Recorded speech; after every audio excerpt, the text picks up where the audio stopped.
Thrissur Chittilappilly IES കോളേജിലേക്ക് SFI നടത്തിയ പ്രതിഷേധ മാർച്ചിന്റെയും അക്രമത്തിന്റെയും ദൃശ്യങ്ങളാണ് കാണുന്നത്. വിശദാംശങ്ങളുമായി നിഖിൽ ഡേവിസ് തൃശൂരിൽ നിന്ന് ചേരുന്നു. നിഖിൽ, എന്താണ് സംഭവിക്കുന്നത്? കോളേജിൽ 4 വിദ്യാർത്ഥികളെ കഴിഞ്ഞ ദിവസം പുറത്താക്കിയിരുന്നു. ഈ വിദ്യാർത്ഥികളെ തിരിച്ചെടുക്കണമെന്നാവശ്യപ്പെട്ട് SFI പ്രവർത്തകർ ഇന്ന് കോളേജിലേക്ക് മാർച്ച് നടത്തുകയാണുണ്ടായത്.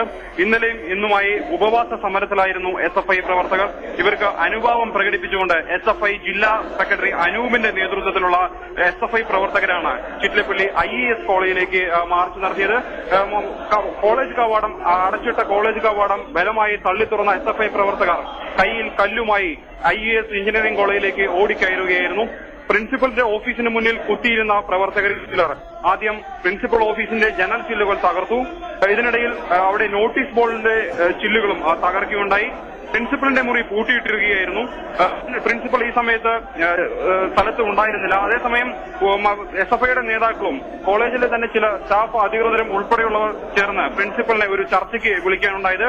ചർച്ച ചെയ്യുന്ന ഈ 4 വിദ്യാർത്ഥികളെയും തിരിച്ചെടുക്കാൻ കഴിയില്ലെന്ന് പ്രിൻസിപ്പൽ പ്രഖ്യാപിച്ചതോടെ SFI പ്രവർത്തകർ കയ്യിൽ കരുതിയിരുന്ന കല്ലുമായി കോളേജിന്റെ ജനൽ ചില്ലുകൾ മുഴുവൻ അടിച്ചു തകർക്കുകയായിരുന്നു.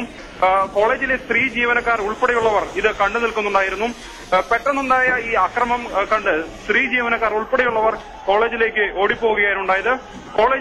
കോളേജ് ഓഫീസിന്റെയും അതുപോലെ കോളേജിന്റെ മറ്റ് ക്ലാസുകളുടെയും എല്ലാം ജനൽ ചില്ലുകൾ പൂർണ്ണമായും തല്ലി തകർത്തിരിക്കുകയാണ്. ഇപ്പോഴും സ്ഥലത്ത് സംഘർഷാവസ്ഥ നിലനിൽക്കുന്നു. പോലീസിന്റെ സാന്നിധ്യത്തിലായിരുന്നു SF പ്രവർത്തകർ കോളേജിൽ അക്രമം നടത്തിയത്.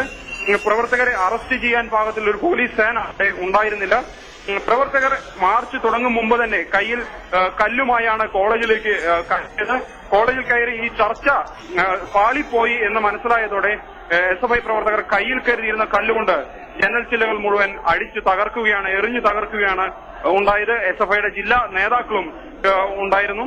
IES കോളേജ് മാനേജ്മെന്റ് ധിക്കാരപരമായ ഒരു നിലപാടാണ് ഈ വിദ്യാർത്ഥികളെ പുറത്താക്കിയതുമായി ബന്ധപ്പെട്ട് സ്വീകരിച്ചിരിക്കുന്നതെന്ന് SFIക്കാർ ആരോപിക്കുന്നു. ഇവരെ തിരിച്ചെടുക്കും വരെ ശക്തമായ സമരം ചെയ്യാനാണ് SFIയുടെ തീരുമാനം. കോളേജ് അധികൃതരുടെ